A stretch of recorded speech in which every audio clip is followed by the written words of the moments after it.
Selamat datang juga untuk yang baru pertama kali datang.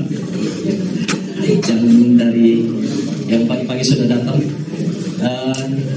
Kita sudah dengar 3 session dan jadi hari ini kita ada 2 session lagi. Jadi saya juga mau memperkenalkan Pastor Teni bagi teman-teman dan saudara yang belum baru datang.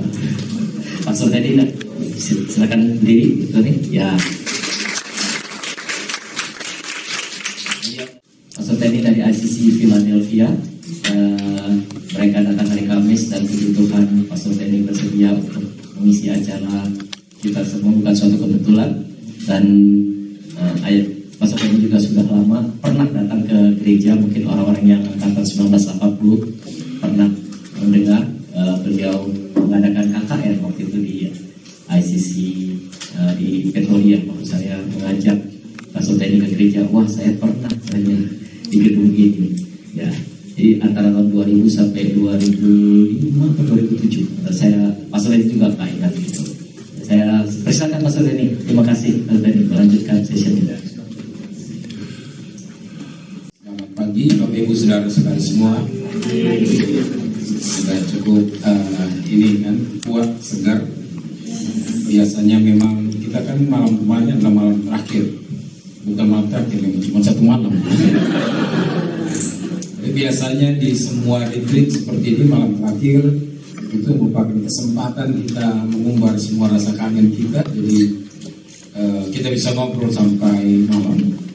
Dan biasanya saya agak khawatir kalau paginya itu apakah kita fully charge atau baterai kita mulai meredup. Tapi saya percaya melihat dari wajah Bapak Ibu semua penuh dengan sukacita, excitement, yang gak ada lemes. Kenapa panggil saya untuk khotbah di sini? Semua udah segar dan saya yakin kita semua sudah siap melayani Tuhan. Dari saya juga berdoa supaya semua sharing firman Tuhan dan apa yang dibagikan dalam sesi pertama, sesi kedua, sesi ketiga itu saya doakan supaya sudah memberkati saudara. Karena dari awal saya sudah sampaikan bahwa kita berbicara mengenai karena temanya dari Retreat Ginara Growing. Sehingga pada sesi pertama saya berbicara prinsip basic tentang pertumbuhan. Dan juga oleh karena tema pada bulan Agustus ini tentang growing in service. Jadi bertumbuh di dalam pelayanan. Sehingga saya mencoba untuk mengcombine 2 hal ini. Kenapa kita harus bertumbuh? Apa keindahan dalam pertumbuhan? Apa halangan-halangan dalam pertumbuhan? Lalu hari ini dalam 2 sesi terakhir kita berbicara tentang melayani. Dan tentunya melayani secara real dalam praktek itu ada 2 hal. Kita melayani Tuhan dan di dalam waktu yang bersamaan kita melayani sesama kita, melayani tubuh Kristus. So serving Christ and serving the body of Christ. Hari ini dalam sesi ini pagi ini saya berbicara tentang serving Christ. Apa maksudnya melayani Tuhan? Sehingga kalau kita masih punya konsep yang tidak terlalu tepat pengertian tentang melayani Tuhan, saya berharap dalam ayat-ayat yang saya bagikan ini itu akan menolong kita untuk memahami arti dari melayani Tuhan. Saya kemarin membacakan kepada kita 1 ayat dan itu saya akan mulai kembali. Ayat itu 1 Korintus pasal yang ke-15 sebagai ayat pembuka untuk sesi-sesi ini. 1 Korintus pasal yang ke-15 ayat yang ke-58. 1 Korintus pasal yang ke-15 ayat yang ke-58 menjadi ayat sentral dari renungan firman Tuhan hari ini. Nah, saya suka membaca ada kata yang bagus sekali yang memberikan kepada kita gambaran yang lebih luas tentang melayani Tuhan. Itu kata yang ditulis di dalam terjemahan bahasa Inggris dari ayat ini. Izinkan saya membacanya. Karena kalau kita baca dalam bahasa Indonesia dikatakan jangan berhenti ya melayani Tuhan karena usaha kita, persekutuan kita dengan Tuhan tidak sia-sia. Di situ dikatakan persekutuan kita dengan Tuhan tidak sia-sia. Tapi sebenarnya di dalam terjemahan ini, dalam NIV, terjemahan bahasa Inggris, ada kata yang saya kira itu benar-benar menarik perhatian saya. Dan itu akan memberikan kepada kita sebuah wawasan yang lebih luas. The quality of our serving, the quality of our ministry. Di sini dikatakan, therefore my dear brothers and sisters, stand firm, berdiri teguh. Nah, pada bagian pertama, sesi kedua dan ketiga, sebenarnya kita mengarah kepada bagaimana kita itu berdiri teguh. Artinya, sebuah pelayanan itu dimulai dari pertumbuhan dulu. Ya, setelah kita bertumbuh kuat dan kita akan menjadi orang Kristen yang produktif, orang Kristen yang menghasilkan buah, orang Kristen yang melayani. Karena Bapak Ibu Saudara-saudari, kalau kita mau makan apel, tentunya kita tidak akan begitu tertarik sekali dan bergairah sekali, bernafsu sekali untuk makan biji apel, kan? Harus sabar, bijinya ditanam dulu, pohonnya tumbuh, baru kita makan apel. Kita bilang enggak, kita makan aja bijinya, enggak mungkin. Biji itu harus mengalami transformasi, mengalami perubahan, menjadi pohon, kemudian menghasilkan buah, dan kita akan makan buah itu. Itu sebabnya ada proses dalam kehidupan ini. Dalam pelayanan pun ada proses. Dalam pengenalan kita akan Tuhan ada proses. Dan saya berharap dalam sesi pertama, sesi kedua, sesi ketiga kita sudah melihat itu. Walaupun mungkin kita tidak mendapat, saya tidak akan secara detail menjelaskan tentang proses-proses, kesulitan-kesulitan, tantangan-tantangan yang kita hadapi secara detail. Tapi secara garis besar saya sudah sampaikan itu. Jadi stand firm, berdiri teguh. Amin. Kalau seandainya Tuhan izinkan kita ketemu 5 tahun lagi, saya berharap saya masih melihat Bapak Ibu tetap on fire, mencintai Tuhan, melayani Tuhan, tidak akan berhenti melayani Tuhan sampai kepada akhirnya. Bekerja boleh ada masa pensiun, tapi melayani Tuhan dan kerajaannya tidak ada batas masa pensiun. Tidak 65 tahun, 75 tahun. Sepanjang kita masih bernafas, kita tetap melayani Tuhan, kita tetap mengasihi Tuhan. Saya pegang ayat itu pun, jangan sudahlah, kita udah tua lah, kasih aja yang muda-muda. Itu sebenarnya barangkali statement dari orang yang sudah burnout, ya, sudah capek, udah malas, sudah apa namanya, orang bilang sudah banyak makan garam, asam garam. Jadi akhirnya makan asam, muka jadi cemberut terus, kemudian makan garam jadi darah tinggi. Kenapa kok kita semakin tua semakin marah-marah, ya? Kenapa kita semakin cemberut? Dulu full smile, ya, sekarang full angry. Oke, mari kita lihat selanjutnya dikatakan, karena di situ kata stand firm, let nothing move you. Haleluya. Let nothing move you. Artinya begini.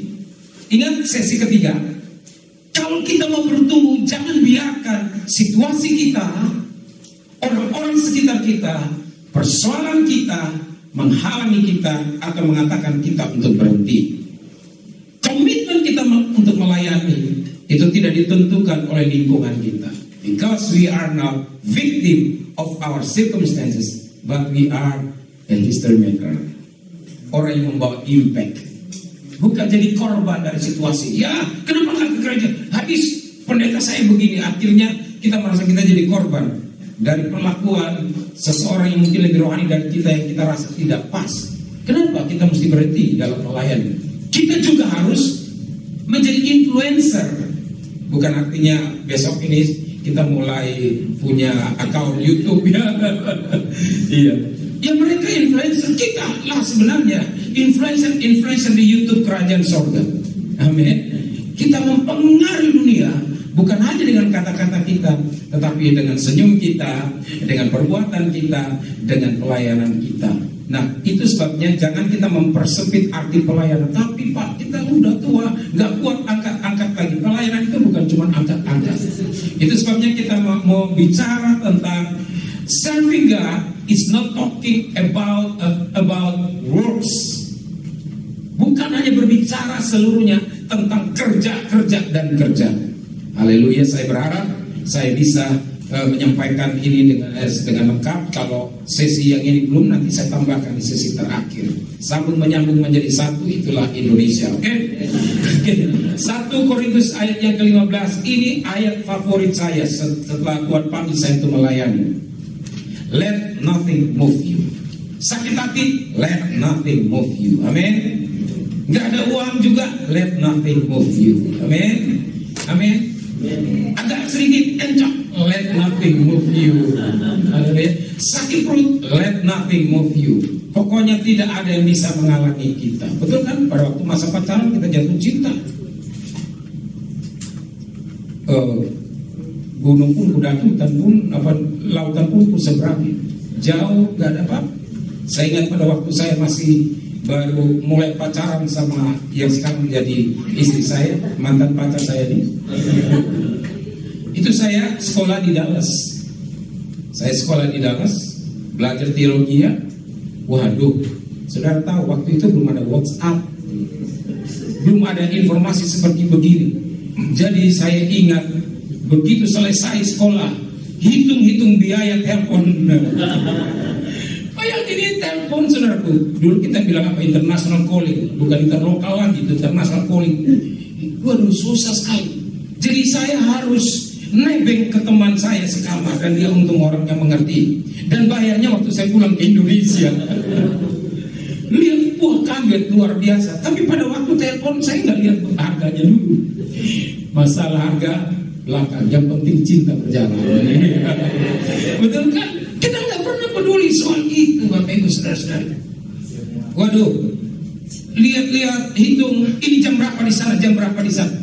Lagi sekolah ini sudah lagi di kampus ini, jam berapa di sana, supaya bisa berhubungan, bisa kontak, bisa ngomong, bisa ngobrol. Jadi bayangkan saudara-saudaraku, itu masa pacaran yang termahal. Susah sekali kan?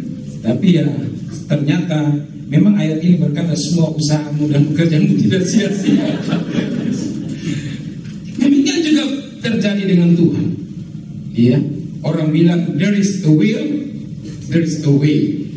Jadi ada keinginan, pasti ada jalan. Haruskah kita juga seperti begitu? Jadi ada orang, kita kan kalau ada acara doa itu hari Jumat, ya Jumat malam. Nah, kemarin saya sudah cerita ya, kalau acaranya macam-macam itu semua mau datang, ada apalagi ada makan. Tapi begitu acara doa, semua punya alasan langsung. Entah sakit, kakinya keseleo lah, entah kepalanya pusing lah, pokoknya ada aja alasan. Heran, begitu aja berdoa, langsung alasan itu muncul. Entah dari mana, pokoknya nggak usah diajarin, alasan itu datang sendiri. Saya langsung bilang begini, Alkitab berkata, di mana hatimu berada, di mana hartamu berada, di situ hatimu berada.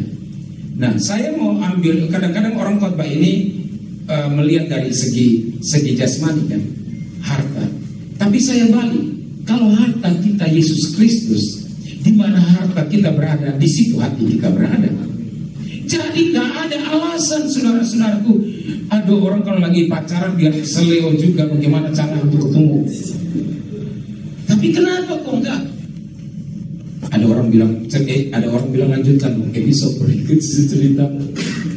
Saya ini memang pendeta di GKP BNDC Surabaya, tapi saya nggak pernah lihat dia.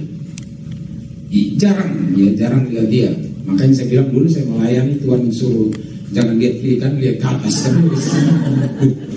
Sampai waktu di Filipina jadi misionaris di sana, tiba-tiba saya nggak ada hujan, nggak ada angin, tiba-tiba seorang misionaris yang dari Amerika, kebetulan kita tinggal di tempat yang sama, dia bilang, aku punya sesuatu yang mau saya bilang kepadamu. Saya bilang apa?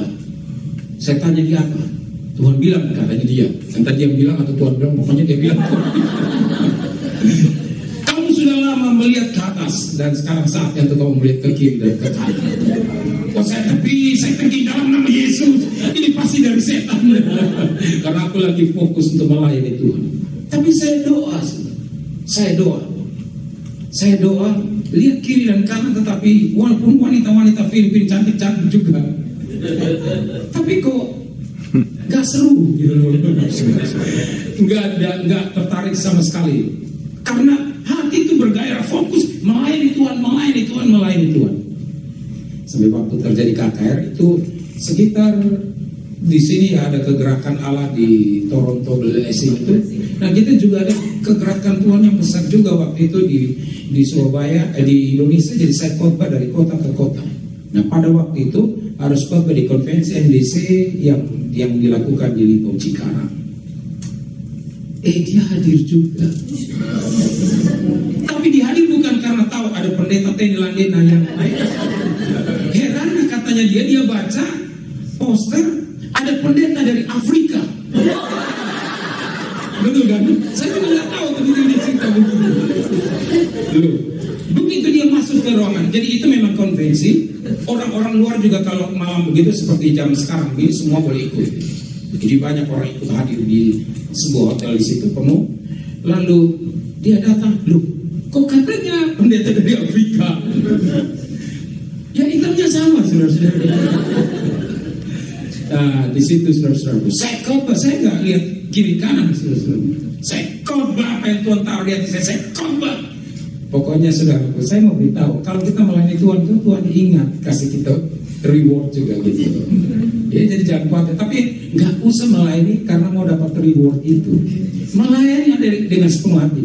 Karena Tuhan tahu saya masih pemain single, belum double. Itu sebabnya Tuhan tahu hal itu. Jadi dia tahu, tuh usah pusing kan. Saudara punya kebutuhan hidup sehari-hari, jangan melayani Tuhan. Oke, saya melayani Tuhan supaya saya diberkati. Jangan dengan alasan itu. Itu sama dengan main jackpot itu. Dimasukkan supaya banyak dapat. Jangan. Pokoknya melayani Tuhan dengan sepenuh hati. Dasar pertobatan kita mengikuti Tuhan bukan karena kita disembuhkan. Walaupun Tuhan membawa kita bertobat lewat kesembuhan, tapi setelah itu karena kita mencintai Tuhan. Bukan karena diberkati Tuhan secara jasmani. Jadi udah saya khotbah. Wah, lawatan Tuhan terjadi luar biasa.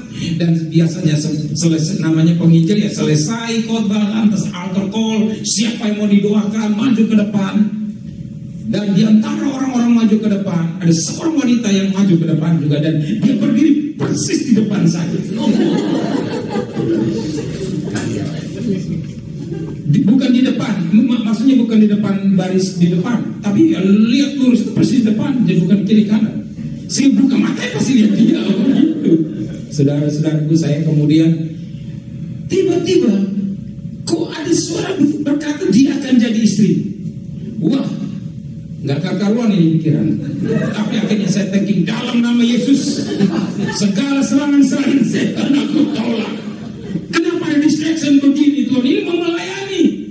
Kenapa seperti ini? Saya tolak dalam nama Yesus Kristus. Tapi bergetar terus melihat seorang wanita cantik yang ada di depan. Tapi kan harus berdoa toh. Jadi saya doakan saat semua orang saya doakan. Saudara ini ada orang di sini, ada orang di sini dan istri saya ada di sini. Wanita itu ada di sini. Saya doakan, gua di jam saya doakan dan sampai di sini saya nggak berani. Saya betul kan? Saya lewat yang lain karena nggak berani sudah. Saya gemetar. Karena biasa doakan orang kadang-kadang ada yang tumbang, saya tumbang. Saya lewatin yang lain sudah. Sampai dia bilang, pendeta ini kok sombong. Kenapa orang lain didoakan? Saya tidak didoakan. Dia nggak tahu tragedi. Dia nggak tahu pergumulan besar. Dan udah didoakan selesai begitu. Saya sudah nggak ketemu dia lagi. Biasanya orang datang mintakan tanda tangan foto dia enggak gitu. Dan udah. Nanti waktu itu lanjut lagi beberapa hari, beberapa saat kemudian seminggu KKR kan saya datang ke kota-kota saya KKR lagi di Surabaya. Begitu datang belum naik ke lantai atas, kok lihat dia ada di ujung sana lagi telepon. Kok dia ini kayaknya ada di mana-mana. Jadi saya pikir apakah ini peneguhan Tuhan bahwa memang benar-benar dia menjadi istri. Dan ceritanya panjang karena ini bukan seminar tentang jadi saya stop sampai di sini dulu. Tapi yang jelas saudara-saudaraku, akhirnya kami dianugerahkan Tuhan 2 anak yang kulitnya putih-putih semua. Waktu waktu itu sudah ada satu teman saya yang nyindir, yang nyindir apa, bukan nyindir sih, yang dia guyon lah. Saya pengen tahu anakmu itu nanti kalau lahir kulitnya apa, belang-belang. Karena dia keturunan Chinese, dia namanya Te Mei In. Saya juga Te Nilan. Inilah dia Te Nilan. Jadi T-nya sudah sama. Lalu akhirnya Tuhan memberkati kami, lahirlah 2 anak. Sampai anak yang pertama itu waktu kami bawa, saya tersinggung saudara-saudaraku kalau bawa ke itu departemen store, tidak pergi ke apa namanya, Taman Anggrek itu, itu pelayan toko bilang, lucu, pasti bapaknya boleh. Nah, saya sedang bawa anak ini, saya sedang bawa anak ini. Satu waktu kami bawa anak ini, saudara-saudaraku, untuk ke akuarium di Philadelphia, Camden. Saya foto mereka lagi main-main, saya foto. Tiba-tiba ada yang lapor, saudaraku. Sheriff datang terus saya diinterogasi, saudaraku. Gak percaya, dibuka tuh foto-fotonya. Dia pikir saya lagi mau menculik atau melakukan apa-apa. Terus anak saya bilang, what are you doing with my dad? Oh, it's your dad. Jadi seperti begitu, sudah mereka nggak percaya. Tapi ini yang meneguhkan hati saya. Saya percaya firman Tuhan, terang mengalahkan kegelapan. Oke. Jadi jangan tanya lagi ya. Ada banyak peristiwa yang menarik. Nah, artinya begini Bapak Ibu Saudara-saudari, kita tahu bahwa waktu kita melayani Tuhan kita nggak sempurna. Kita punya kebutuhan, kita punya keperluan. Tapi apakah kita tunggu sampai masalah kita selesai baru kita bilang kita mau melayani Tuhan? Biasanya karena ada alasan kenapa nggak bisa melayani. Oh Pak, kami baru menikah jadi lebih sibuk mau honeymoon dulu, betul kan? Suka honeymoon, tiba-tiba saudara-saudaraku istri hamil. Oh Pak, nanti istri lagi hamil, jadi nanti dulu. Kalau sudah selesai ini, baru kami melayani. Sudah, kemudian berapa tahun kemudian tanya, kenapa belum melayani? Ayo melayani. Maaf Pak, kami anak baru lahir. Anak lahir, terus kemudian kenapa belum melayani? Ini ada anak yang kedua. Lama-lama saudara-saudaraku, sampai kucing keluar tanduk, tidak akan bisa melayani. Karena kita mau melayani, kita menunggu dulu situasinya beres. Saya mau bilang kepada kita semua, saya manusia biasa. Saya melayani Tuhan bukan karena sudah sempurna atau karena seluruh persoalan sudah selesai. Saya melayani Tuhan karena saya tahu, growing to serve, serving to grow. 2 hal yang bersama dan berbarengan itu terjadi. Saya nggak perlu nunggu sampai selesai. Satu waktu saudara-saudaraku, saya punya persoalan yang berat dan saya belum tahu pemecahannya. Saya nggak tahu bagaimana jawabnya. Tiba-tiba ada orang minta konseling. Ya namanya kita melayani Tuhan, kita nggak bilang hari ini tutup. Ya kita terbuka melayani dia. Padahal saya punya persoalan yang berat yang butuh untuk ditolong juga sebenarnya. Apakah saya nunggu sampai masalah saya selesai baru saya akan melayani? Nanti bisa akan pakai kesempatan itu dia kasih masalah terus menerus. Sehingga kalau kita sudah terbiasa dengan masalah terus menerus, lama-lama jadi kebiasaan dan kita udah nggak mau melayani. Sama seperti Alkitab berkata, jangan mengundurkan diri dari persekutuan bersama-sama atau ibadah bersama-sama seperti yang dibiasakan orang. Jadi orang kalau sudah terbiasa, seperti waktu COVID orang terbiasa untuk nggak datang kebaktian inside, kebaktian dia ikut kebaktian online, lama-lama terbiasa. Karena orang kan terbiasa tidak beribadah, 1 kali tidak beribadah rasanya nggak enak, 2 kali terbiasa kok rasanya bersalah gitu, tapi 3-4 kali lama-lama dia jadi backslider, tidak lagi on fire untuk Tuhan. Nah orang ini datang, kemudian saya tanya, dia ceritakan persoalan, saya kaget, masalahnya sama seperti saya sedang hadapi, tapi Bapak Ibu Saudara-saudari luar biasa. Saya ngomong, saya katakan kamu begini Tuhan mau seperti begini, saya kaget sendiri. Loh, itu jawaban yang saya perlukan. Seandainya saya tidak melayani, saya tidak mendapatkan jawaban itu. Karena saya selalu percaya ilustrasi ini, bahwa kita ini seperti saluran, seperti kalau saya mau bilang selang atau bambu. Air dari sumber air itu mengalir. Sebelum ember itu penuh dengan air, atau sebelum tempat yang lain basah, pasti bambunya itu, pasti selang, pasti saluran itu basah dulu. Jadi ketika saya membutuhkan jawaban Tuhan, sebelum orang ditolong Tuhan, saya pasti akan diberkati Tuhan. Jadi kuncinya, maknanya adalah begini: jangan pernah menunggu persoalan selesai baru kita melayani Tuhan. Persoalan di sini dalam arti bukan dosa. Ya, kalau berdosa, ya sabar tinggal dulu. Berdosa ya minta ampun dulu, bereskan dulu. Karena kita tidak bisa melayani Tuhan dengan kenajisan. Amin. Allah kita kudus. Kalau kita melayani Tuhan, kita harus melayani dalam kekudusan. Karena itu kita baca selanjutnya di sini dikatakan, dan ini luar biasa. Firman Tuhan bilang, ayat ini benar-benar satu ayat yang sepotong ini, tetapi punya makna dan berkat yang luar biasa. Let nothing move you. Always give yourself fully to the word of the Lord, because you know that your labor in the Lord is not in vain. Bukankah seluruh kesaksian yang saya cerita tadi itu merupakan sebuah bukti dari apa yang ayat ini katakan? Mau punya kemauan sesuatu juga harus sungguh-sungguh, betul kan? Kalau saya tahu bahwa ini dari Tuhan, kemudian saya nggak sungguh-sungguh, saya namanya playboy. Tapi kalau kita sungguh-sungguh, kita pasti dapat. Saudara tahu, untuk mendapatkan istri ada banyak penghalang. Dia anak perempuan, satu-satu anak perempuan dari 7 bersaudara. 6 lagi kakak semua. Jadi 6 tambah bapaknya 7 yang saya harus hadapi. 7 yang saya harus hadapi. Baru saya tahu dia cerita, wah, banyak cowok suka sama dia, tapi tidak ada satu cowok pun yang berani datang ke rumah. Karena bisa tadi apa sama papanya. Sangat-sangat ini, papanya sangat strict, sangat disiplin, dan sangat, waduh, makanya gak ada yang berani. Paling kalau jalannya drop saja dia di depan pintu, sudah mereka pergi. Jadi saudara bayangkan harus ngadapin 7, belum yang lain-lain.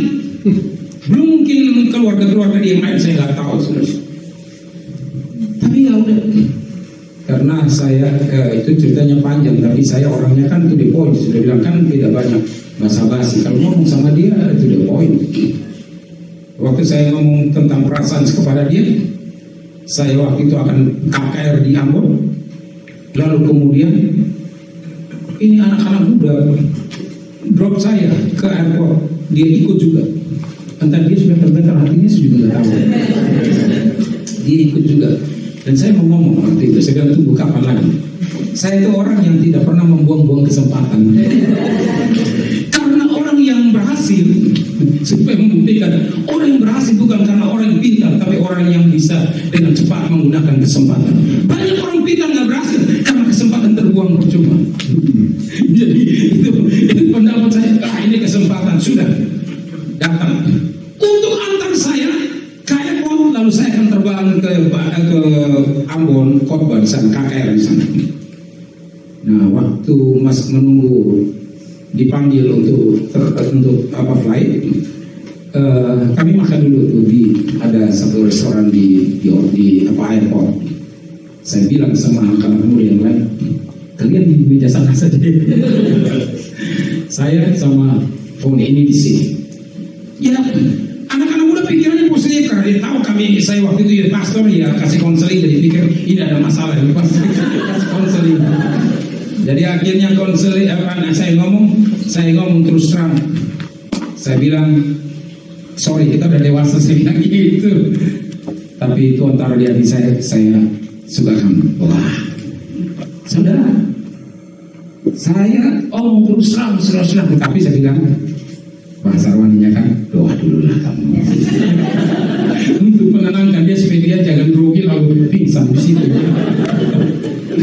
Lalu kami pergi, saya pergi berangkat dan kasih waktu kira-kira mungkin 2 minggu atau 10 hari untuk jawaban. Dan itu adalah saat yang paling lama di dunia dan paling menggetarkan. Tapi heran ya, waktu saya sampai di Ambon, saya satu kamar dengan Pastor Bambang Wijaya. Kami waktu itu dikasih kayak bed gitu, jadi saya di bawah atau di atas, dia di atas. Saya gelisah kiri kanan, lalu Pastor Bambang, kamu kenapa? Dia bilang gini. Saya bilang begini, gini. Dia langsung bilang begini, saudara. Foni kan? Belum kasih tahu, mereka belum tahu. Kita baru dari airport, saudara-saudara saya ngomong, dan kita nggak pernah ketemu loh, belum pernah pacaran apa nggak pernah. Itu hari pertama karena saya orang yang tidak pernah membuang kesempatan. Gitu. Jadi ada kesempatan saya ngomong, Foni kan? Saya kaget. Loh, Pak Bambang dari mana Pak Bambang tahu? Saya desak Pak Bambang untuk kasih tahu, dia nggak mau kasih tahu. Dia bilang begini, kamu khotbah dulu yang bagus. Kalau khotbah udah bagus baru saya kasih tahu.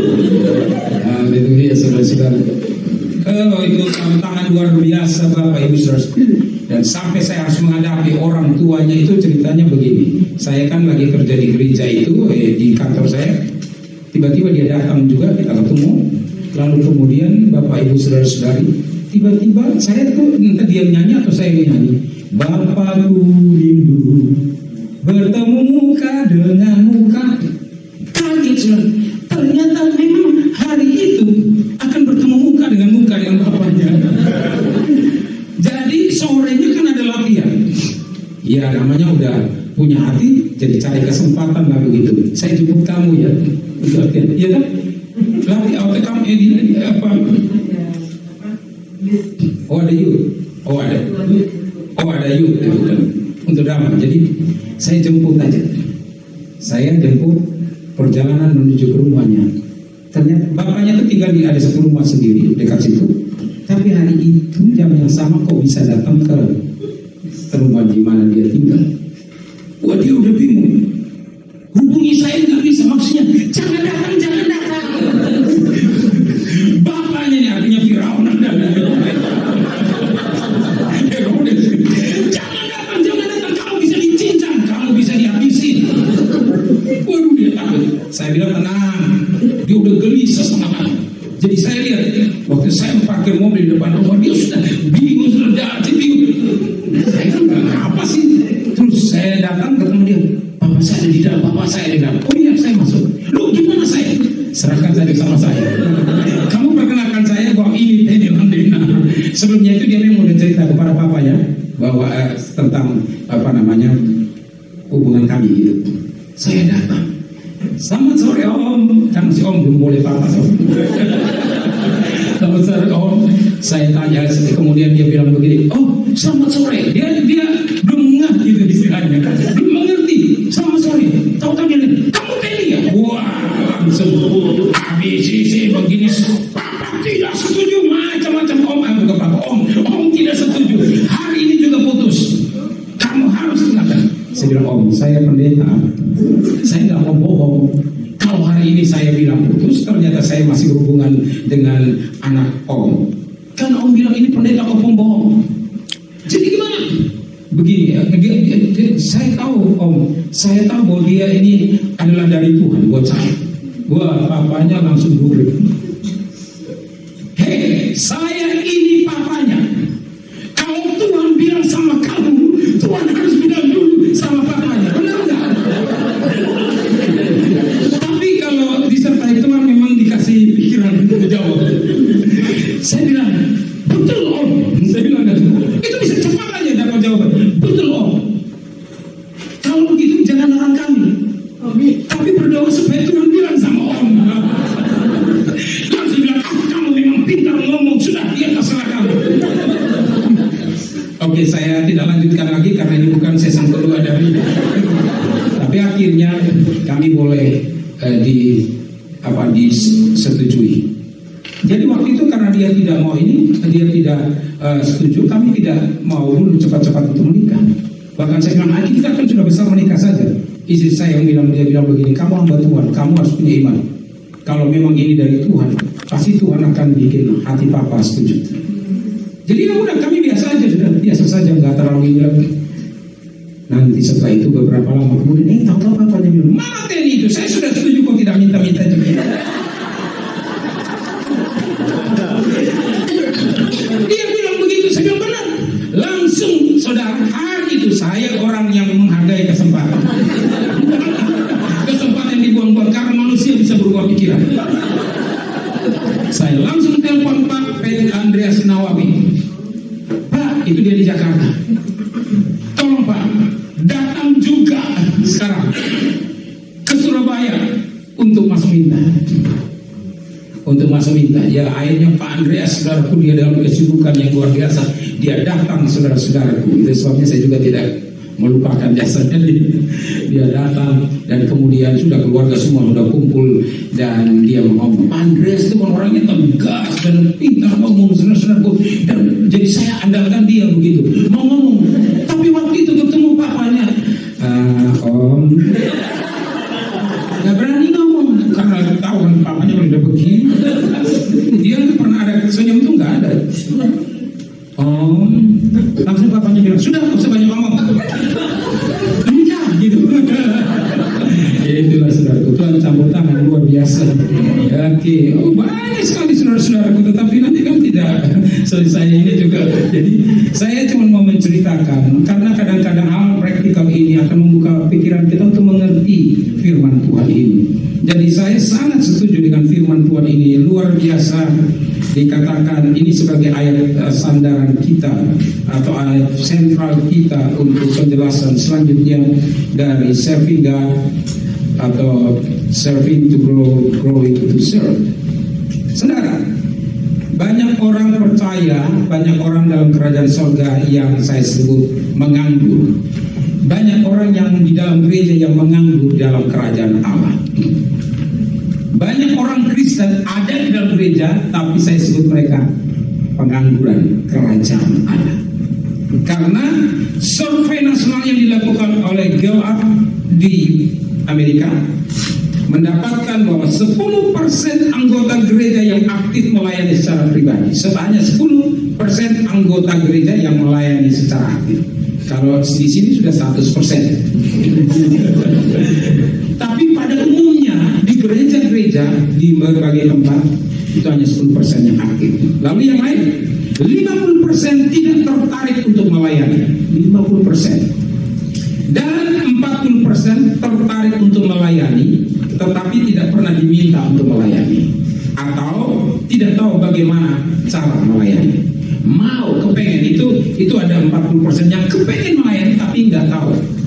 Nah, kalau 10% yang melayani berarti ada 40% tersisa ini sebenarnya yang harus digugah, diberikan pengertian supaya mereka bisa melayani. Sedangkan 50% mesti retreatnya tidak boleh cuma 2 hari. 1 minggu sampai 50% yang lain juga bisa melayani, terlibat di dalam melayani Tuhan. Jadi kita bisa melihat bahwa hanya segelintir orang yang mau melayani Tuhan. Sehingga ada seorang hamba Tuhan namanya Elton, dia bilang begini. Dia bilang, jika reformasi yang pertama adalah telah mengembalikan firman Allah kepada umat Allah.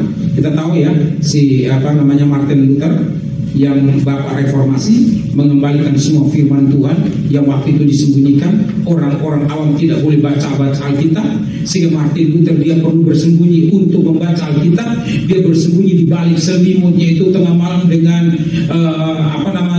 lampu kecil atau mungkin yang seadanya untuk bisa menemukan kebenaran dalam Alkitab. Karena dulu orang tidak boleh baca Alkitab, tidak boleh, karena itu dianggap sangat kudus, sehingga hanya orang-orang tertentu saja.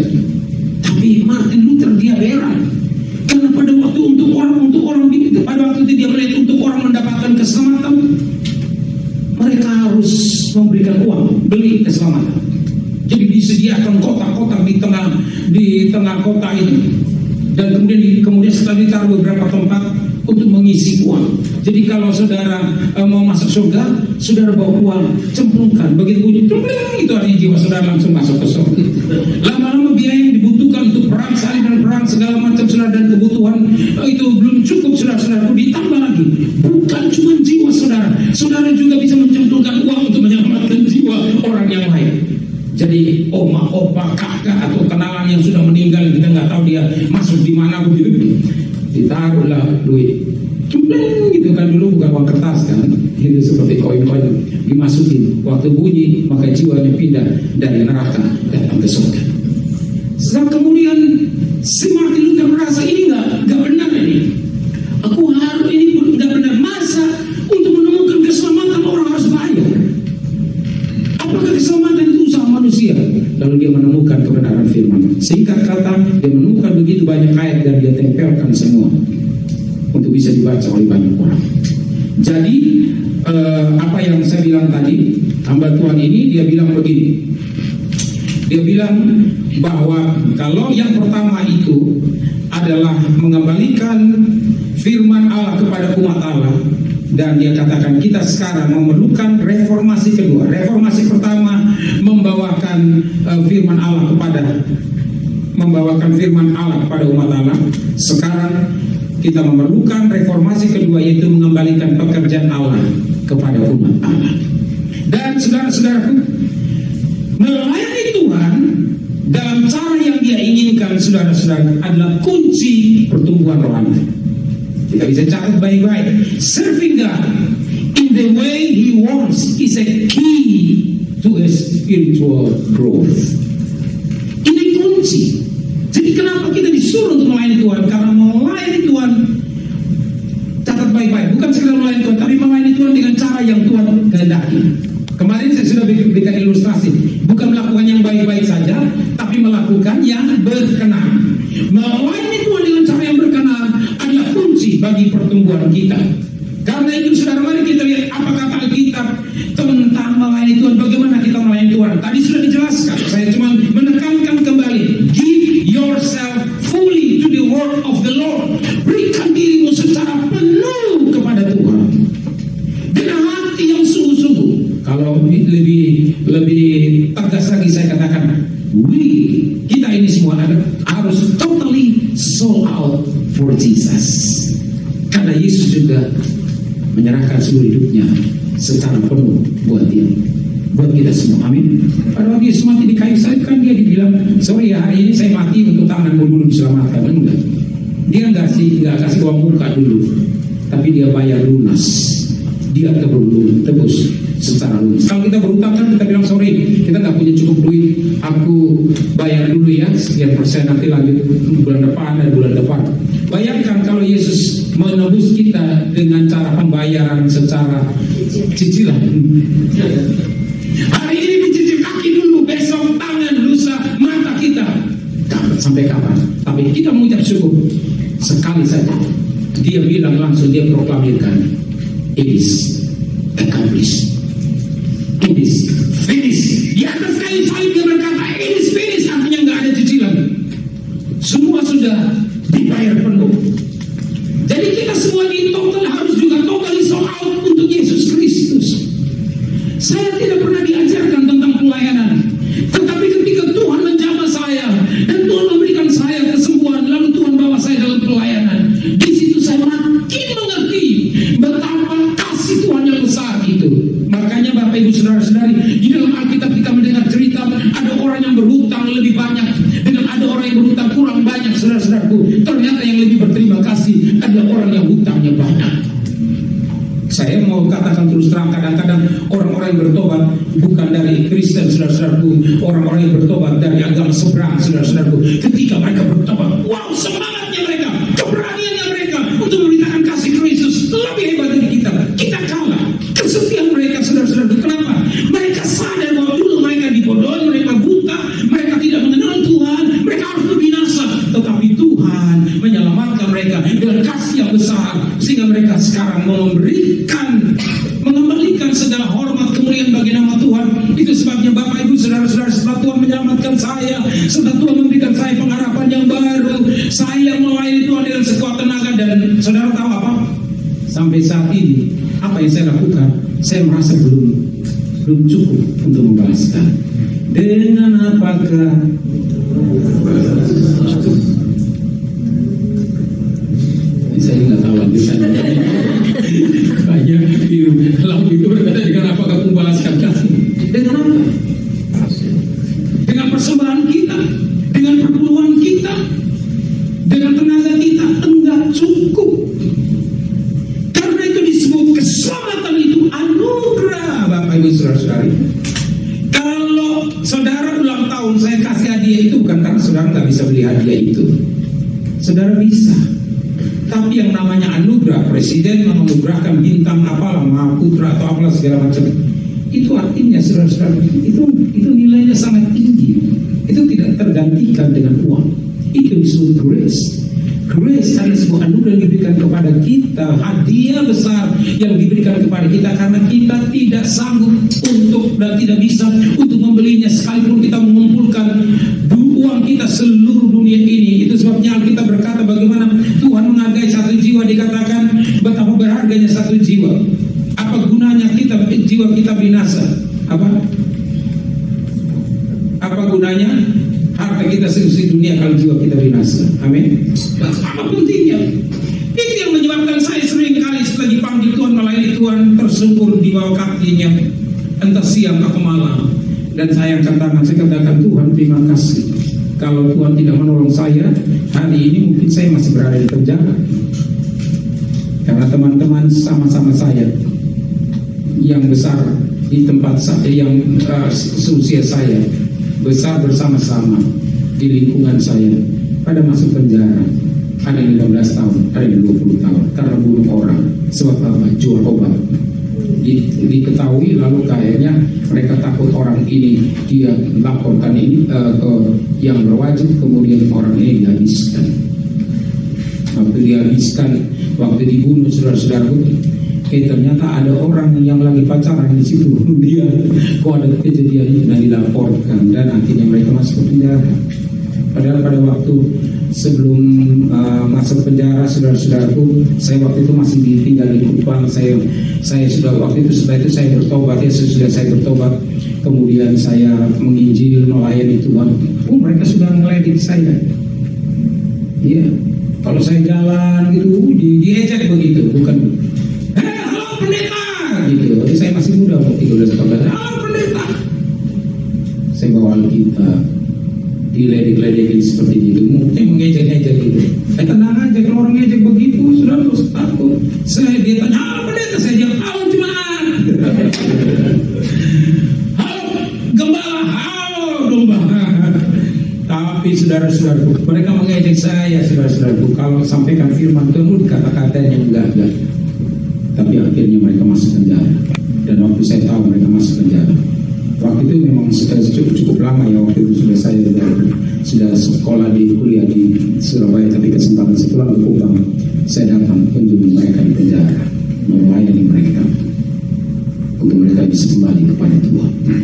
Kalau Tuhan tidak tolong saya nggak ada di sini juga. Saya mengalami kecelakaan bus, semua penumpang mengalami keadaan yang parah. Saya berada di barisan depan bersama teman saya. Sebenarnya bus yang kita tumpangi waktu itu, saya masih mahasiswa, aktif pelayanannya di Bandung. Saya tinggal di Surabaya. Saya dengan teman saya ini, saudara-saudara, kami sudah pergi ke Jembatan Merah untuk naik bus itu. Tetapi bus yang sampai kami naik itu sudah berangkat, kita terlambat sedikit. Tapi itu bus yang menuju Bandung. Nah, kemudian ada bus yang menuju Jakarta sama-sama. Akhirnya mereka bilang, udah kamu naik, nanti ada berhenti di satu tempat, nanti bisa transfer ke bus ini. Ya kita ngotot saja, pokoknya kita ngotot, sudah beli tiket, kita ngotot naik. Iya, karena sebenarnya sudah ada tanda itu nggak boleh naik bus. Tapi setelah naik, saudara-saudara, waktu biasalah sudah di bus kan mengantuk mau tidur. Tuhan, seperti Tuhan ingatkan, tutup wajahmu ini dengan itu, ada jaket di situ. Kita nggak janjian, tapi dia juga sama, teman saya juga sama. Lagi tidur ini, jalan waktu itu mau sampai di Bandung yang belok-belok ada jurang itu. Di situ kita kaget banget, orang sudah teriak-teriak, wah mobil bus guling-guling, saudaraku, tidak terus ke jurang karena ada pohon besar dan tersangkut di situ. Saudara tahu apa yang terjadi? Teman saya ini dia ketawa karena dia terlempar, jatuhnya itu pas di atas orang gendut. Saya kamu nih suka dari atas penderitaan orang. Aduh, itu sampai sekarang kalau kita ketemu ngobrol-ngobrol cerita dengan cerita itu kita lucu-lucu sekali ya. Ya, tapi saudara-saudaraku, Tuhan lindungi, dan saya tidak bisa lagi tidak cukup untuk mengatakan begitu banyak pengasihan dan pertolongan Tuhan yang tidak bisa saya balaskan. Itu sebabnya ada banyak teman yang meninggalkan Tuhan, tapi sampai saat ini saya melayani Tuhan 48 tahun hampir saya berkhotbah dan melayani Tuhan sampai saat ini, dan tetap on fire. Mau 10.000, mau 15.000, mau 2 orang, mau 3 orang, suruh khotbah tetap bersemangat. Dan saya harap nanti mau 70 tahun juga, ya memang kadang-kadang sudah masih agak susah ya kalau saya ngomong ya, tapi sebelum Tuhan kalau umur 80 tahun saya harus bisa bicara seperti itu ya. Karena kalau sudah umur 80 tahun mungkin beberapa kata terputus-putus, saudara-saudara jadi saudara. Ya, tapi ya puji Tuhan ya. Yang penting Tuhan pakai melayani, semampu yang saya mau lakukan, saya tetap melayani Dia. Amin. Haleluya. Puji nama Tuhan. Dikatakan tadi tidak ada yang akan remove you. Tidak boleh ada yang menghalangi saudara. Jangan berikan alasan bahwa saya nggak bisa ini, saya nggak bisa itu. Haleluya. Tuhan baik. Dia ada di sini. Saya akan berdoa supaya kebaikan Tuhan juga diberikan kepada kita semua. Give yourself fully to the work of God. Jadi kalau dengan Tuhan jangan hitung-hitungan, jangan separuh-separuh. Kasihlah Tuhan dengan apa? Segenap hati. Bukan, ayat itu tidak berkata kasihlah Tuhan dengan hatimu apa adanya, 1/4 lah, 10% lah. Kasihlah Tuhan dengan segenap hati. Di dalam pelayanan yang berikut yang saya mau beritahu kepada kita, cara kita melayani Tuhan itu sudah diberikan contoh oleh Yesus Kristus. Jadi Jesus Christ is our example of serving. Markus 10 ayat 45. Markus 10 ayat 45 saya baca. Dan barang siapa ingin menjadi yang terkemuka di antara kamu, hendaklah dia menjadi hamba untuk semuanya. Karena Anak Manusia juga datang bukan untuk dilayani, melainkan untuk melayani dan untuk memberikan nyawanya kepada menjadi tebusan bagi banyak orang. Amin. Jadi cara kita melayani adalah seperti Yesus, tidak mempertahankan ego kita, posisi kita, jabatan kita. Saya lagi sebuah gereja yang luar biasa, saudara-saudara, di Amerika ini, California. Dan itu ada seorang asir dan dia punya jabatan yang luar biasa, direktur dari sebuah perusahaan besar. Lalu direktur ini punya kesempatan dan bisa menginjili bawahannya, dan bawahannya bertobat dan mau ke gereja. Bawahannya tidak tahu apa yang dilakukan oleh pendeta oleh bosnya ini. Dan bawahan ini tertarik ke bos ini, beda ya, cara hidupnya beda. Jadi mereka tertarik. Itu juga yang pernah terjadi di gereja kami ketika seseorang, saudara-saudara, dia punya banyak, di bawah dia ada banyak lah pekerjaannya, dan mereka heran kenapa orang ini berubah. Lalu mereka ingin tahu dan akhirnya mereka datang ke gereja. Kira-kira ketemu apa di gereja kok hidupnya bisa berubah seperti ini. Nah, ini bawahnya juga seperti ini. Tapi dalam hal ini saya mau cerita bagaimana konsep melayani. Nah, kemudian bawahnya datang. Oke, udah janjian. Oke, nanti ya, next week kita ketemu di gereja. Dan di gereja ini, saudara-saudaraku, semua first semua orang-orang tamu-tamu yang pertama itu diberikan parkir yang khusus. Jadi tidak perlu, kadang-kadang kan orang akhirnya berhenti melayani karena dia muter cari parkir, cari jalan, jadi saudara, ada satu jalan menuju surga, tapi jangan kita bikin jalan yang sulit untuk orang bisa masuk ke surga kayak gitu. Jadi semua jiwa baru ini akan sediakan parkir. Bukan itu saja, Asia itu akan siap untuk jiwa baru datang diucapkan selamat, silakan Pak diantar ke tempat yang bagus, mobilnya diparkir kalau parkir. Saya di sisi salah ya, tapi kita bertahap. Nah karena ini semua sudah bukan jemaat baru lagi, jadi belum dapat fasilitas ini. Jadi bosnya ini datang kan sudah dikasih tahu nanti kamu masuk ke sini. Jadi mobilnya masuk lewat di depan, mobilnya itu berhenti. Dia kaget karena bosnya di depan. Bosnya buka pintu, persilahkan dia masuk dan minta kunci mobil. Wah, saudaraku bawaannya bilang, tidak Pak, sorry Pak, saya parkir saja kan biasanya bosnya. Tapi ini sekarang terbalik, bosnya yang minta. Pak, jangan Pak. Dia bilang, di perusahaan aku adalah bosmu, tapi di sini aku adalah hamba yang melayani Tuhan. Jadi saudara-saudara, nah kalau udah begini saudara-saudara, pasti ini bawaannya ini gak akan pernah mudah. Luar biasa, itu yang menyentuh sekali. Dia punya kedudukan yang penting, tapi dia melihat nilainya sebuah pelayanan atau mulianya sebuah pelayanan bukan dari bentuk pelayanan. Ada orang merasa terhormat kalau dia berada di depan.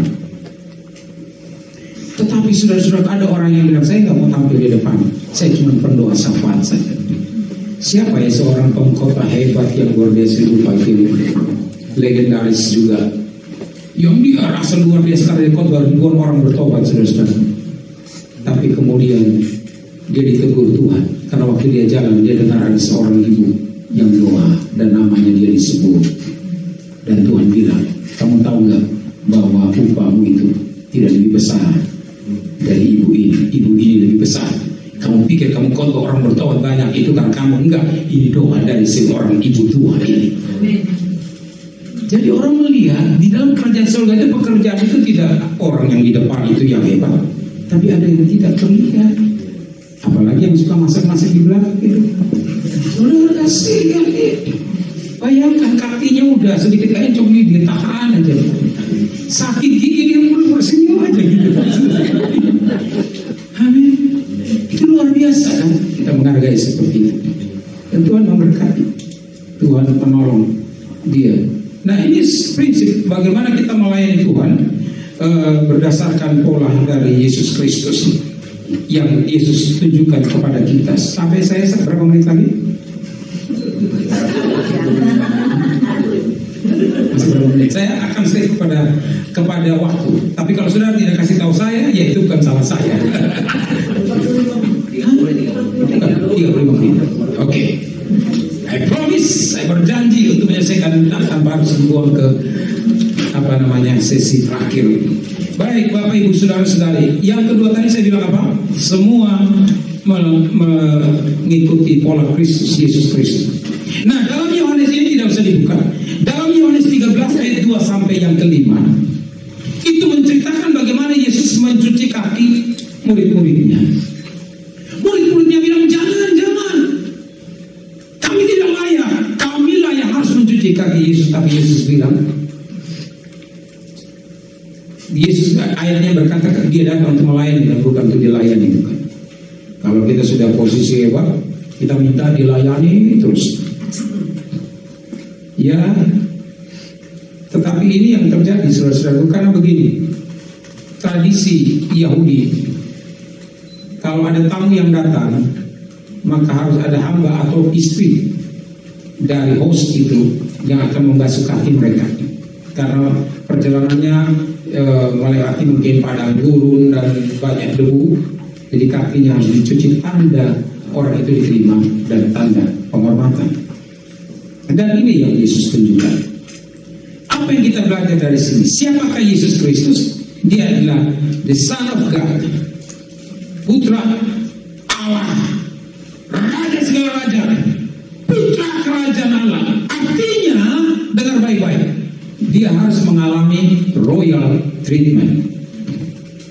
Dia harus ditreat sebagai seorang bangsawan, betul kan?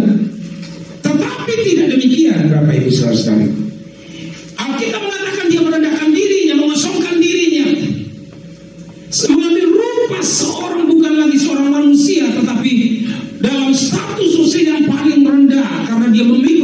salib.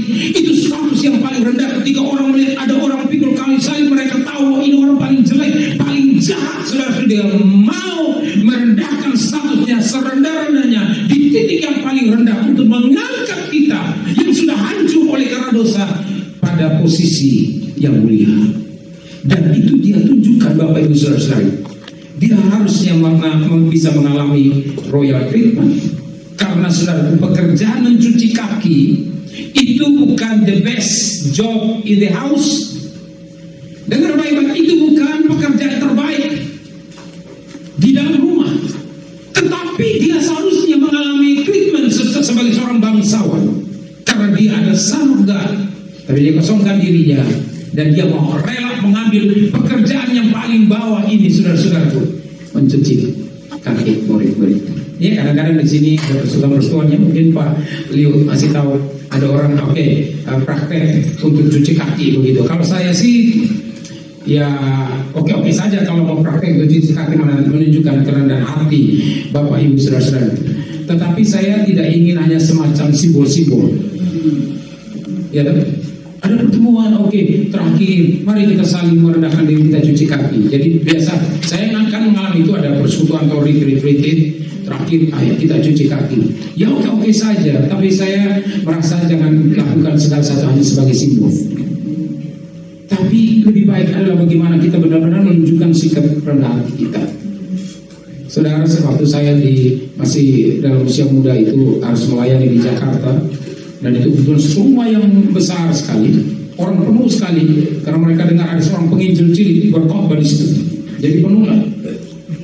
Itu ada artis-artis zaman dulu itu banyak semua di situ. Kalau nggak salah itu di rumahnya Ibu bukan Lydia Kando, Ibu Esther Kando. Nah saudara, waktu itu penuh sekali orang di situ. Sehingga ada om-om yang ngurus yang atur tempat itu. Dia suruh anak-anak semua duduk di bawah. Ya, anak-anak semua duduk di bawah. Karena udah nggak ada tempat lagi, jadi supaya tempat-tempat itu bisa dikasih untuk yang main. Nah, kebetulan saya datang, saudara-saudara, saya datang kan bahkan ada biasa kan pendeta kan disuruh taruh tempat khusus ya kan. Jadi udah pendeta saya disuruh duduk di situ.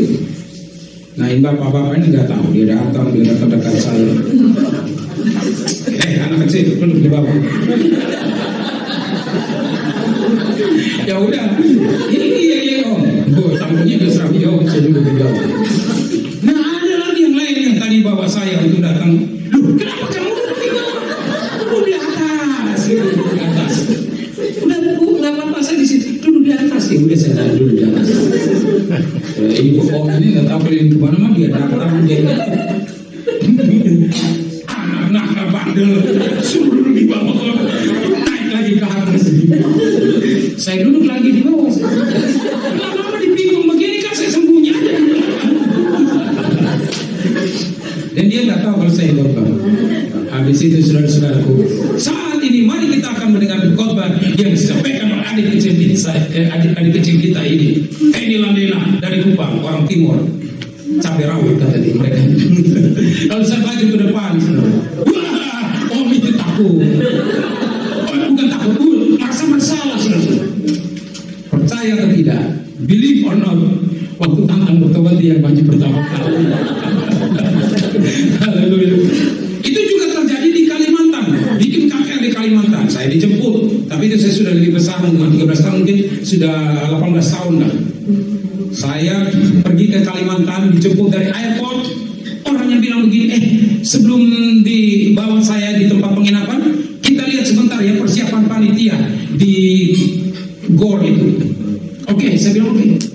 Jadi waktu saya lihat ke sana, orang mulai kerja, pasang dekor segala macam. Tiba-tiba satu orang bilang, lu cuma yang duduk saja di sana. Ayo datang, pasang di sini. Atur ini, udah suruh atur kursi. Udah saya atur kursi semua. Ini yang antar saya waktu mau jemput saya kembali, dia bingung di mana. Terus dia lihat atur kursi, malah disuruh salah tuh, bentak-bentak lagi. Mesti begini. Iya, sudah. Pada waktu malam saudara-saudaraku, itu saya maju ke depan. Saya memang tidak mau balas dendam. Saya mau belajar dari Yusuf. Aku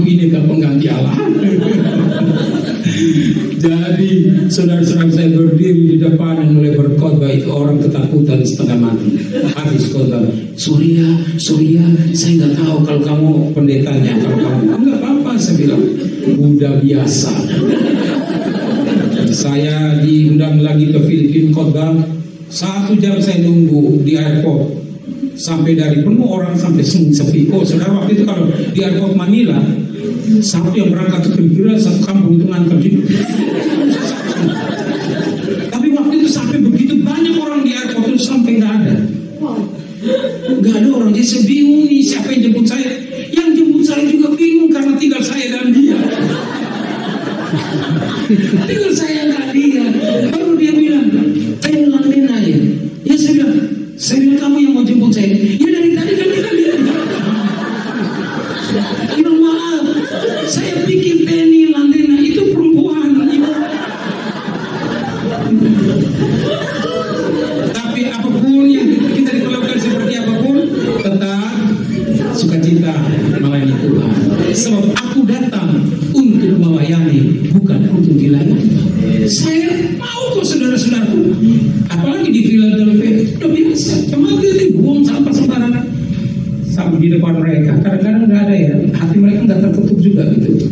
Saya sudah datang, saya beres-beres ini. Mereka cuma lihat saja gitu, nggak apa-apa. Memang aku datang untuk melayani dan untuk dilihat-lihat seperti itu. Haleluya, puji Tuhan. Itu sebabnya kita belajar di dalam pelayanan itu kita mesti rendah hati. Amin. Belajar rendah hati.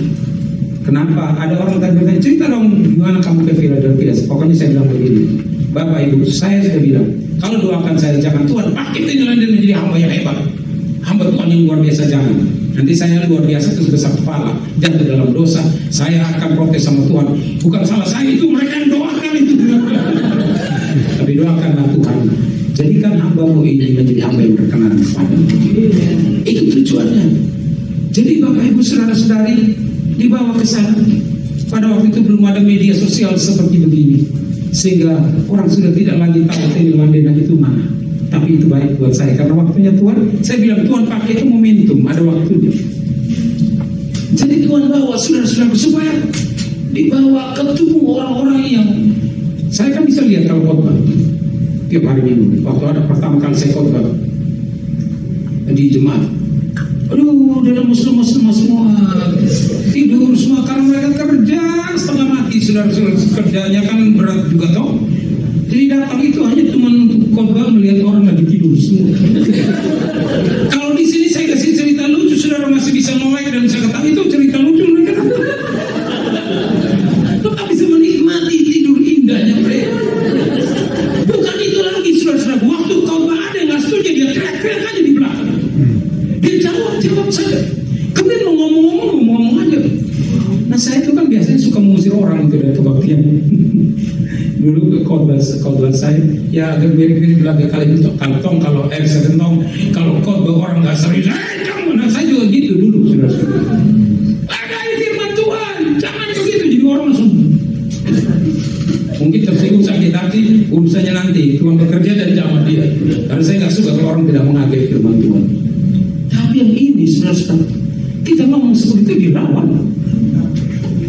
Luar biasa. Tapi suka duka tetap terus di situ melayani Tuhan. Lalu saya belajar bahwa Tuhan sedang membentuk saya. Penny Landen, pelayanan yang penting adalah bagaimana engkau menyenangkan Tuhan. Itu pelayanan yang terbaik. Bukan meninggikan dirimu sendiri dan jadi besar. Rendah hati, belajar seperti Yesus, saudara-saudara.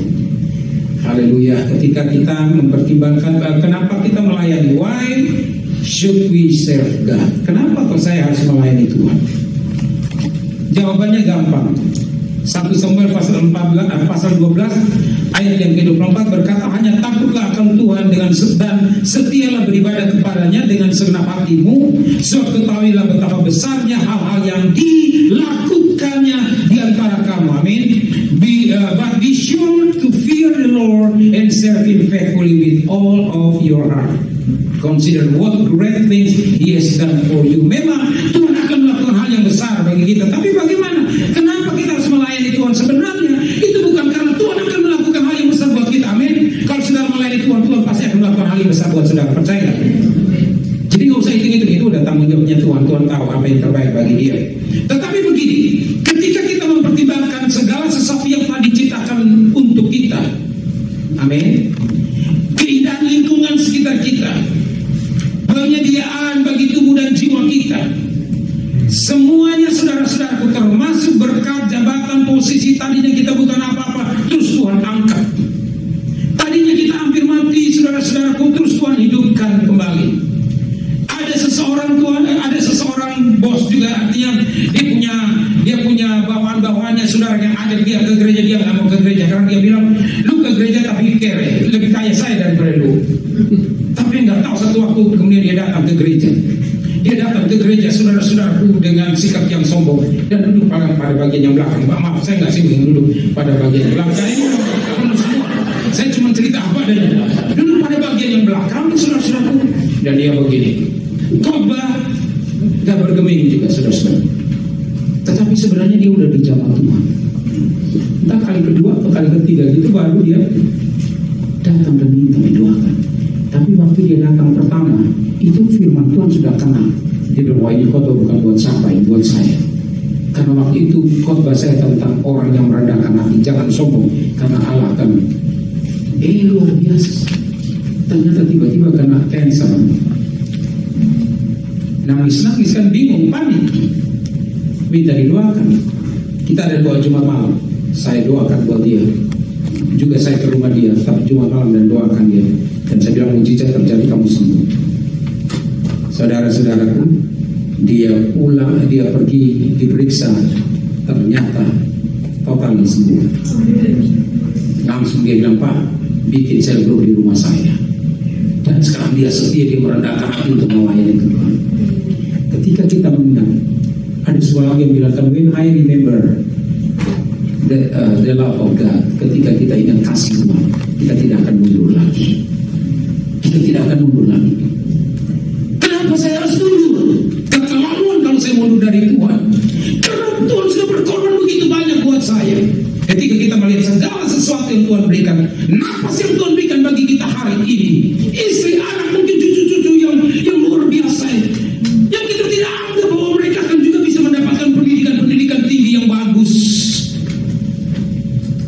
Itu sudah cukup, saudara-saudara, untuk membuat kita melayani Dia dan bersyukur kepada Tuhan.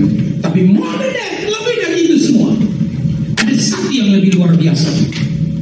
Uang hilang, saudara-saudara mungkin masih bisa cari, tapi kalau jiwa binasa, biar saudara punya Bitcoin, saudara punya saham, saudara punya apa, nggak bisa tebus.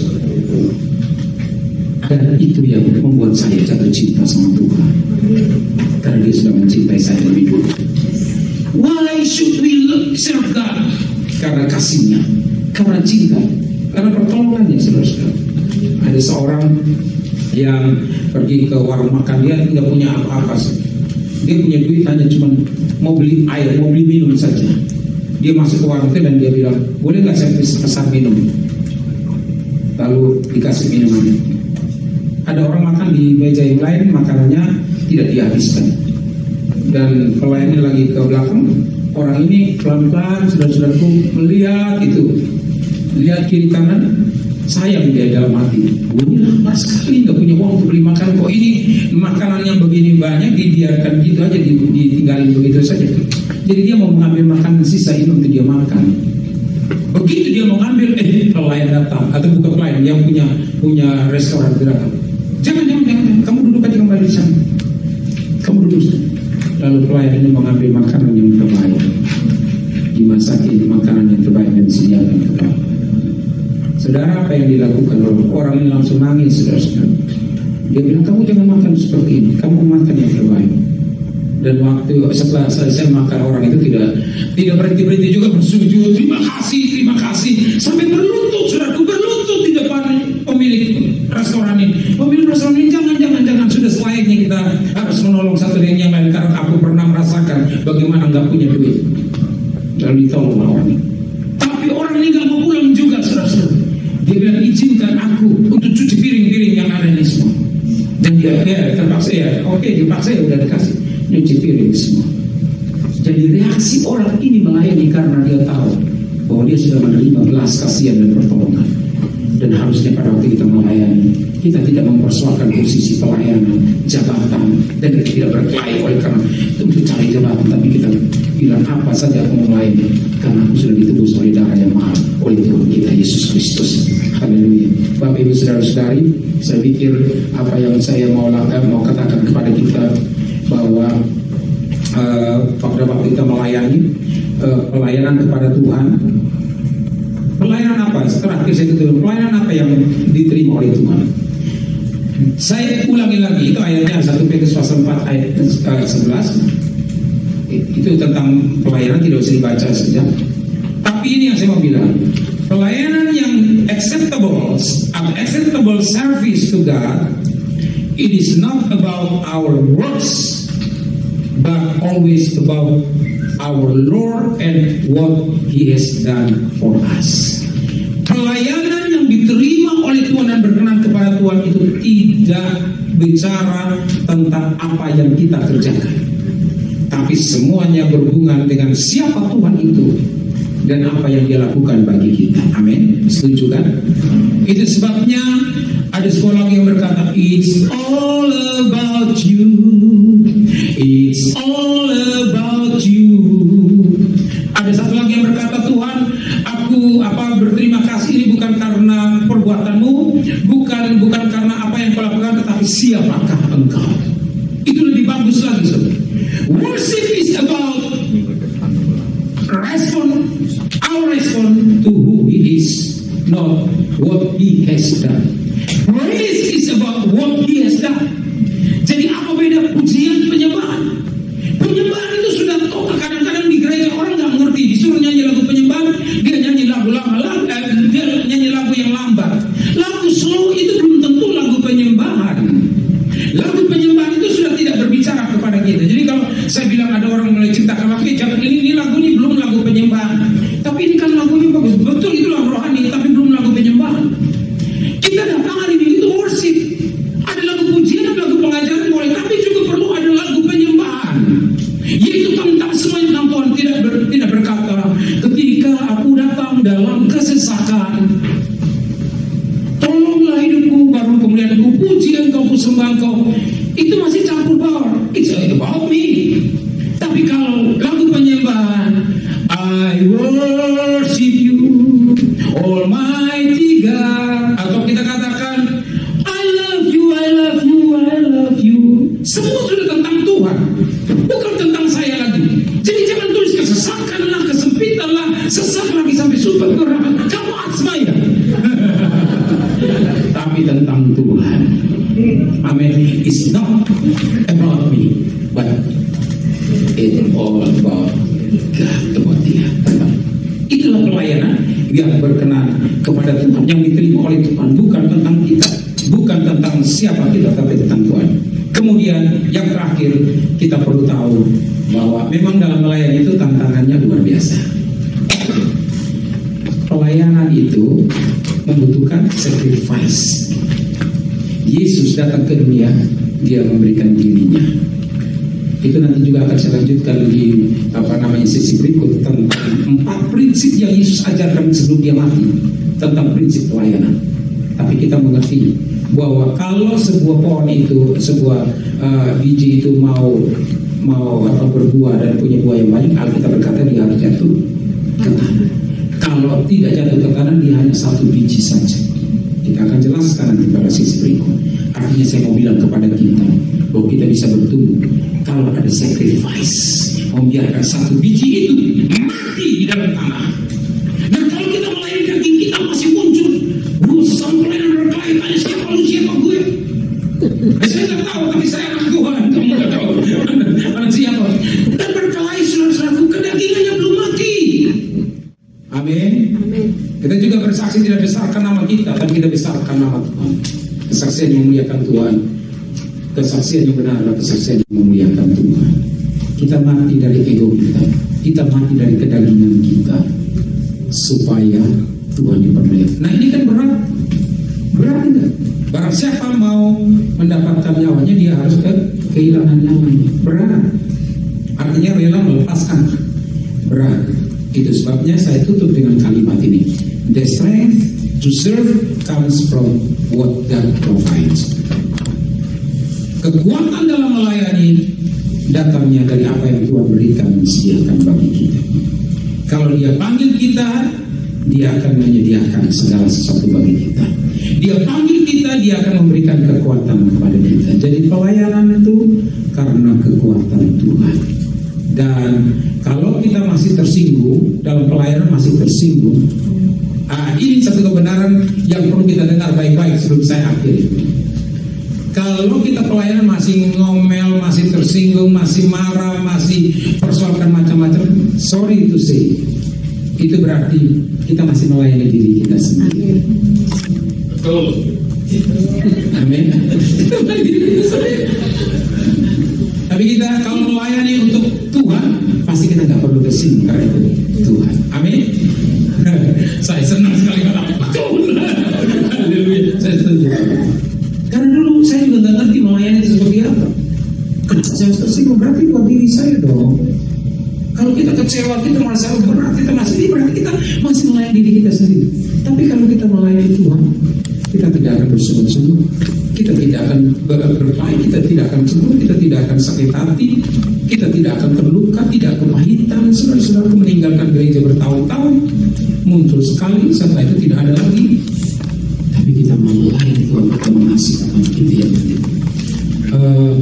Khususnya yang melayani musik, misalnya melayani pelayanan musik itu kalau ditegur sini kadang-kadang tersinggung. Karena saya lihat pemusik, banyak orang yang melayani musik itu hanya sekedar untuk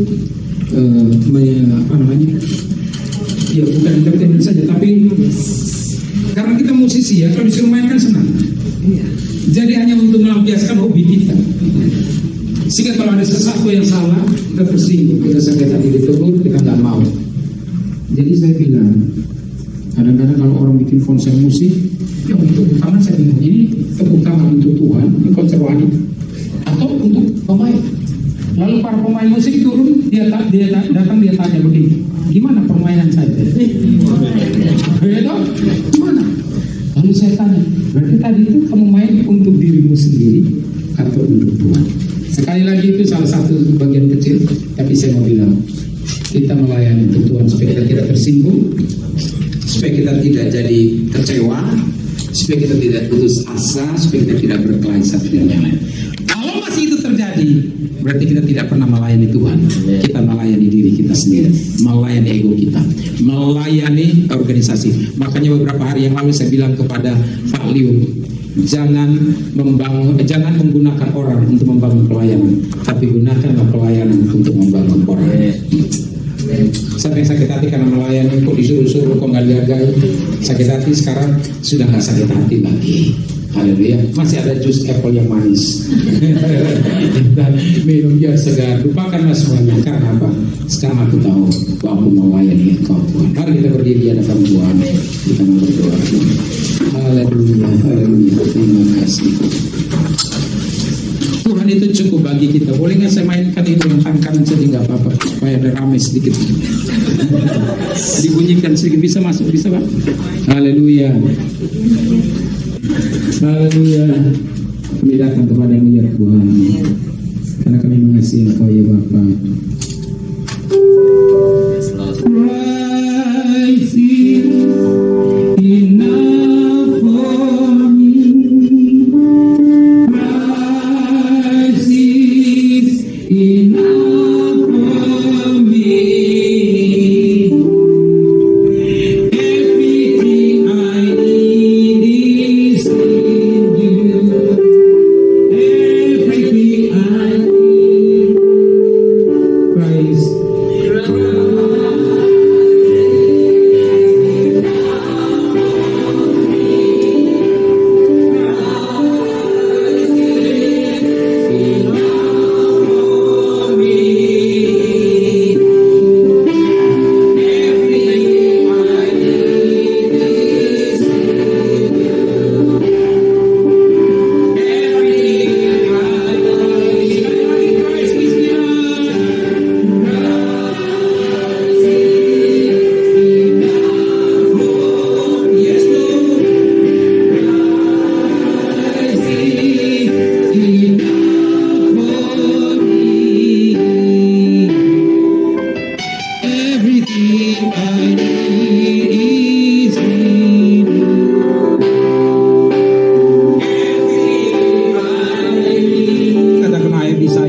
enough for me.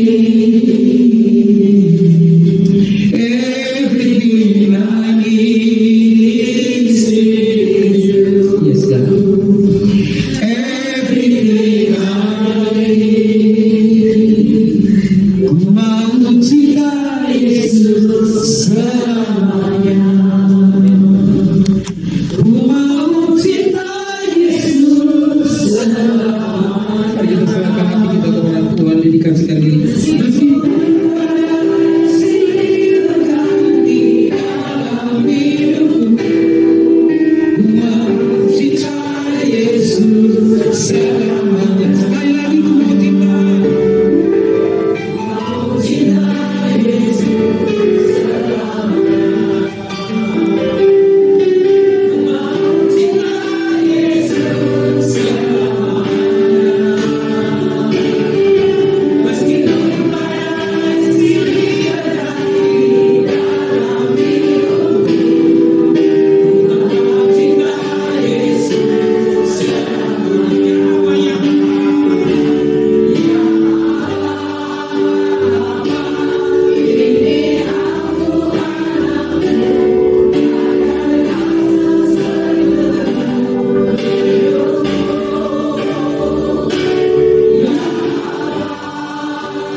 Because serving God is not about works. Mungkin juga bisa senyuman kita, bisa doa kita, bahkan ibadah kita, itu kita melayani Tuhan.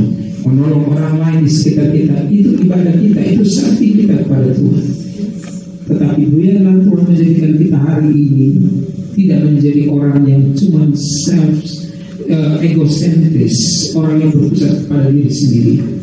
Kita berkata kita juga perlu untuk melayani satu dengan yang lain.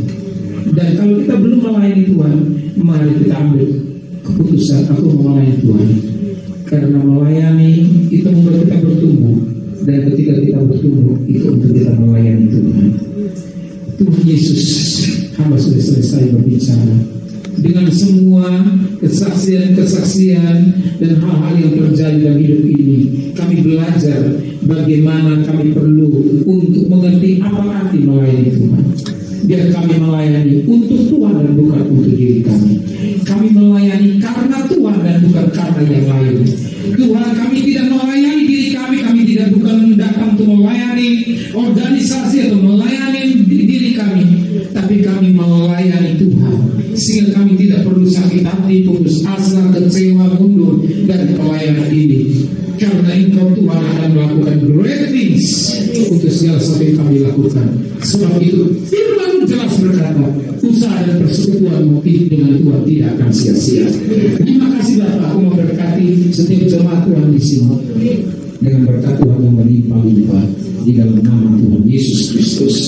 Kami akan masuk nanti berikutnya pada season terakhir biar lawatan Allah yang dahsyat terjadi buat kami semua dan kami oleh pekerjaan Tuhan terjadi di dalam kami. Terima kasih Tuhan. Dalam nama Yesus Kristus kami berdoa dan mengucap syukur. Haleluya. Amin. Kita kasih tepuk tangan bagi Tuhan.